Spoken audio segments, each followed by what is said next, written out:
Hello friends, मैं हूं समीर। आप देख रहे हैं समाज की खबरें हिंदी टीवी न्यूज। जैसे कि आप जानते हैं कि ये न्यूज एजेंसी हमारे साथ कई चैनल्स के लोग जुड़े हुए हैं जो अलग अलग तरह की खबर चलाते हैं, और हमारे चैनल के साथ कई सौ पत्रकार भी जुड़े हुए हैं जो हर जगह से पत्रकारिता करते हैं। हम जनता से भी आह्वान करेंगे कि अगर उनके एरिया में कुछ भी गतिविधियां होती हैं या इलीगल कुछ उनके साथ होता है तो उस तरह की वीडियो बना के हमें दे सकते हैं, हम चलाएंगे हमारे चैनल पर। और हमारे साथ हम आपको बता दें कि कई एडवोकेट्स भी जुड़े हुए हैं जो आपकी समस्याओं को लेकर आपका निवारण करेंगे, आपकी समस्याओं को लीगल तरीके से सॉल्व भी करने की कोशिश करेंगे। तो चलते हैं आज की खबर की तरफ। आज सवाल यह है कि सूचना के अधिकार को क्या सूचना ना देने का अधिकार बनाया जा रहा है। राइट टू इंफॉर्मेशन एक्ट जो एक क्रांतिकारी कानून था जिसने इस देश के लोगों को यह ताकत दी कि वो अपनी सरकार से जवाब मांग सके, क्या उसको निष्क्रिय करने का षड्यंत्र रचा जा रहा है? और हाँ, इसका जवाब बिल्कुल हाँ है। अगर सरकार का बस चले तो ये जो सूचना का अधिकार है, यह सूचना ना पाने का अधिकार जरूर बन जाएगा। अगर सरकार का बस चले तो संभवतः अगली बार आपको मंत्रालयों से, डिपार्टमेंट से, सरकार से जो आंकड़े, जो जानकारी चाहिए वो नहीं मिलेंगे। अब ध्यान से सुनिएगा, ऐसा क्यों कहा जा रहा है। सबसे पहला सवाल, आरटीआई को कैसे निष्प्रभावी बनाया जा रहा है। आरटीआई को टूथलेस बनाने का, इनइफेक्टिव बनाने का, निष्प्रभावी बनाने का काम ऐसे किया जा रहा है कि आरटीआई 2005 की जो एक्ट है उसको DPDP act 2023, digital personal data protection act 2023 से संशोधित करके निष्प्रभावी बनाया जा रहा है। अब दूसरा सवाल, ऐसा कैसे किया जा रहा है, डीपीडीपी 2023 से कैसे किया जा रहा है। आरटीआई एक्ट 2005 के सेक्शन 8(1)J में निजी इंफॉर्मेशन के बारे में कुछ बातें बताई गई हैं। संशोधन के माध्यम से डीपीडीपी 2023 से संशोधन किया गया और उसके माध्यम से अब यह सुनिश्चित किया गया है कि कोई भी निजी जानकारी, कोई भी व्यक्तिगत जानकारी नहीं दी जाएगी। यह असल में कुछ नहीं, ये गोपनीयता के पीछे छुपकर सूचना पर प्रतिबंध लगाने का तरीका है। अब आप संभवतः ये जरूर पूछेगा कि जब ऐसा होगा तो अभी हंगामा क्यों हो रहा है, क्योंकि digital personal data protection act तो 2023 का है। बिल्कुल सही है।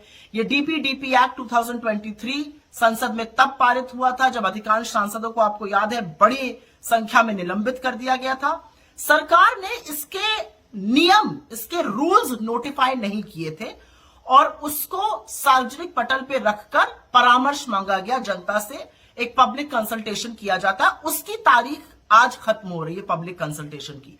तो सरकार का अगर बस चलेगा तो ये जो कानून है, ये इसके रूल्स नोटिफाई हो जाएंगे और जो आरटीआई 2005 का है वो पूरी तरह से निष्क्रिय हो जाएगा। आप सरकार से सवाल जवाब नहीं मांग सकते हैं। अब सवाल यह भी उठता है कि आरटीआई में इतनी बड़ी बात क्या, आरटीआई महत्वपूर्ण क्यों है। आरटीआई एक क्रांतिकारी अधिनियम है, एक क्रांतिकारी कानून है जिसने इस देश के लोगों को ताकत दी कि वो सरकारों से जवाब मांग सके, वो सूचना मांग सके। इस देश की गवर्नेंस को ट्रांसपेरेंट बनाया, पारदर्शिता लाए और साथ ही साथ सरकारों को जवाबदेह बनाया, जो एक लोकतंत्र में होना चाहिए।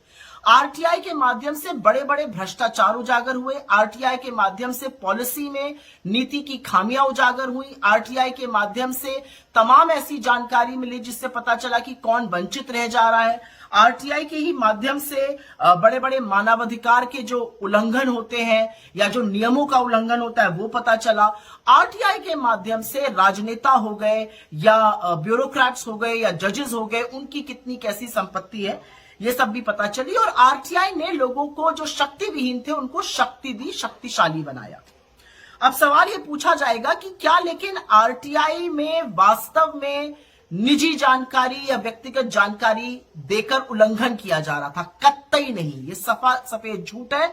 सेक्शन 8(1)J पूरी तरह से कहता था कि अगर जो जानकारी मांगी जा रही है वो पब्लिक एक्टिविटी, मतलब कोई जनहित में या किसी जन कार्यक्रम की नहीं है या इससे किसी की प्राइवेसी का, इससे किसी की निजता का उल्लंघन होता है तो वो नहीं साझा की जाएगी। ये प्रोविजन था उसमें और ये बिल्कुल मनगढ़ंत बात है कि उससे किसी की निजता का हनन हो रहा था।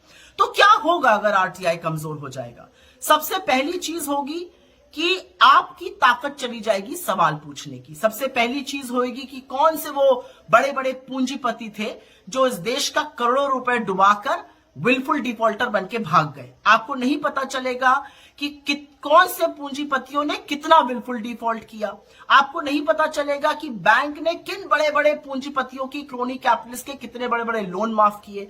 आपको नहीं पता चलेगा कि नौकरशाहों की, जजेस की, नेताओं की अपनी आय से कहीं पर कितनी बड़ी संपत्ति है। आपको लाभार्थी नहीं पता चलेंगे। आपको मनरेगा में किसको कितने दिन काम दिया जा रहा है ये नहीं पता चलेगा। आपको राशन की दुकानों से किसको कितना राशन दिया जा रहा है, सरकारी योजनाओं के कौन लाभार्थी हैं, कौन उससे छूटे जा रहे हैं। तमाम ऐसी चीजें हैं जो जनता की पहुंच से, जनता की सूचना के अधिकार से बाहर हो जाएंगी। अब एक सवाल बार बार उठता है कि क्या ट्रांसपेरेंसी मतलब पारदर्शिता और निजता, प्रिवेसी एक दूसरे के विरोधाभास में है? बिल्कुल नहीं। किसी भी डेमोक्रेटिक सोसाइटी में पारदर्शिता और निजता एक साथ हमें हमारे फंडामेंटल राइट्स दिलाते हैं और लोकशाही में ऐसा होना चाहिए। मैं अंत में सिर्फ इतना कहना चाहती हूं कि डीपीडीपी अधिनियम 2023 के द्वारा जो आरटीआई एक्ट 2005 में संशोधन किया गया है, उससे आपके हक, आपका सूचना मांगने का अधिकार, आपकी जवाब मांगने की शक्ति छीन ली जाएगी। और एक बात याद रखिएगा, हम इस देश के नागरिक हैं, इसलिए हमारे हाथ में ये ताकत है। हम इस देश के नागरिक हैं, इसलिए हमें जानने का अधिकार है। अपनी पाई पाई का हिसाब हम मांग सकते हैं। अपने नेताओं को, अपने नौकरशाहों को, अपने जजेस को हम जवाबदेह बना सकते हैं। जिस दिन ये अधिकार छीन लिया जाएगा, आप एक राजा की प्रजा बन जाएंगे और उसके राजे रजवाड़ों की तरह सिर्फ नारेबाजी करिएगा। क्या आपका एनजीओ है और काम करने के लिए डोनेशन चाहिए, लेकिन 1280G सर्टिफिकेट नहीं होने की वजह से डोनेशन नहीं मिल पा रहा है? तो आप आरटीआई एसके के एजेंसी से संपर्क करें। आरटीआई एसके के एजेंसी से संपर्क करके 1280G सर्टिफिकेट बनवा सकते हैं। उठाएं फोन और लगाएं कॉल